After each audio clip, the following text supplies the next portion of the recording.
Bonjour. Il y a dans le domaine des thérapies énormément d'approches. Et ce qui est important, que la thérapie soit une thérapie brève ou que ce soit une thérapie à long terme, ça va être la notion d'écologie, de respect, d'éthique et de déontologie. Qu'est-ce que ça veut dire, respect, écologie, déontologie? L'écologie, ça va être le respect de la personne, c'est-à-dire qu'on ne va pas guider la personne vers une solution qui pourrait la mettre en danger par rapport à son environnement. Les thérapies brèves permettent d'avoir du résultat rapide et il est important que derrière une séance, la personne n'aille pas prendre des décisions qui la mettraient en danger et dont elle n'aurait pas conscience. Donc le respect de l'écologie d'une personne, c'est avant de faire un travail, lui permettre de prendre conscience parce que ce travail va changer des choses, qu'elle aura des résultats et que ces résultats vont impacter son environnement.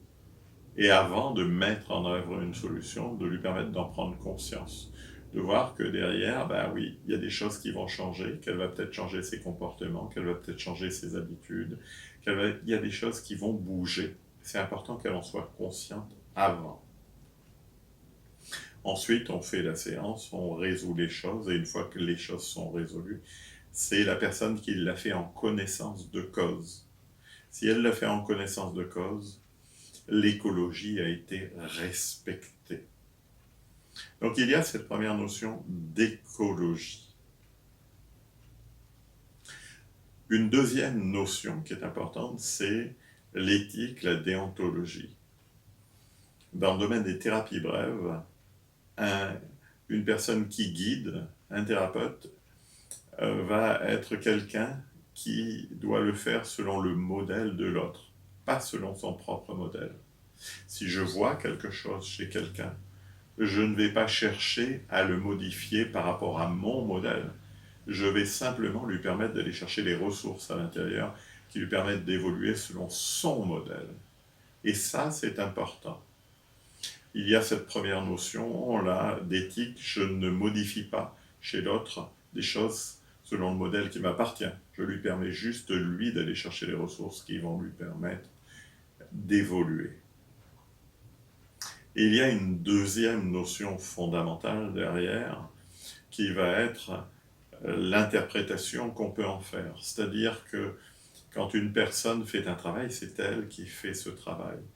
Et la responsabilité du thérapeute est justement de rester à l'extérieur et de servir vraiment de catalyseur et de rassurer aussi la personne sur le fait que le thérapeute n'est à aucun moment responsable du résultat.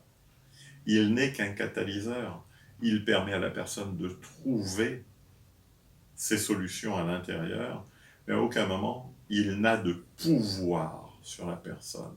Et ça, c'est une notion qui, à mon sens, est fondamentale. C'est-à-dire que quand une personne vient pour être aidée, on la guide juste là sur le chemin, sur un chemin où elle va trouver ses propres solutions, mais c'est elle qui fait le travail. Et cette notion est fondamentale dans la relation au client, dans la relation à la personne qui vient. C'est que je n'ai aucun pouvoir sur la personne qui vient chercher de l'aide. Je n'ai aucune science qui soit au-dessus, qui me mette au-dessus d'elle. Non, dans la relation, on est d'égal à égal.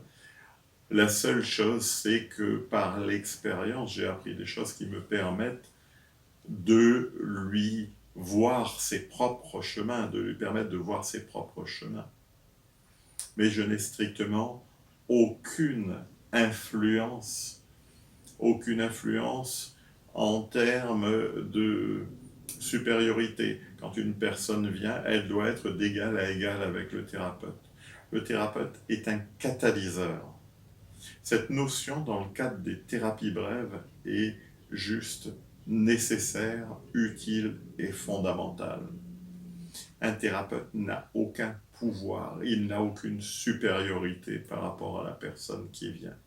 Et si vous vous mettez dans cet état d'esprit, si vous guidez une personne dans cet état d'esprit, la relation de confiance est juste merveilleuse et permet d'avoir des résultats extraordinaires.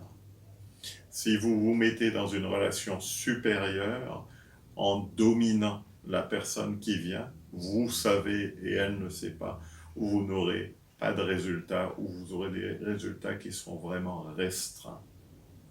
Donc cette notion de déontologie, d'éthique, de respect de la personne dans le domaine de la thérapie brève est vraiment fondamentale.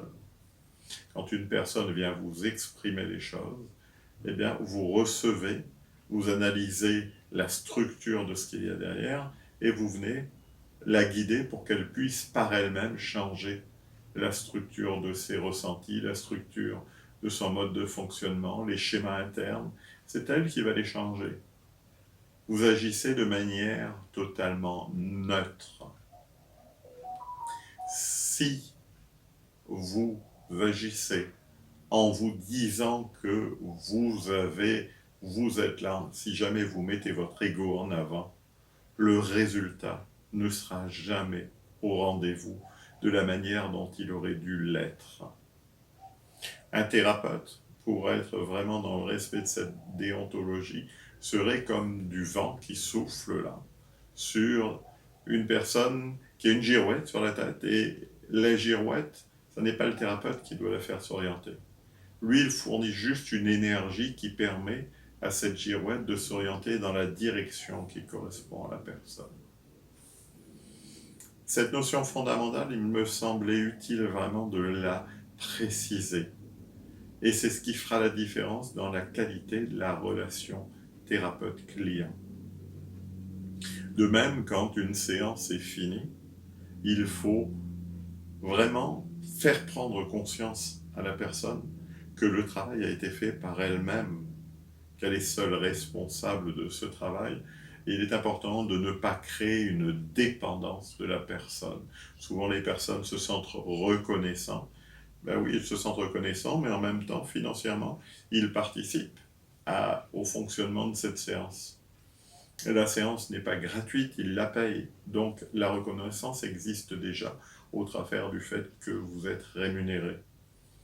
C'est important de leur en faire prendre conscience.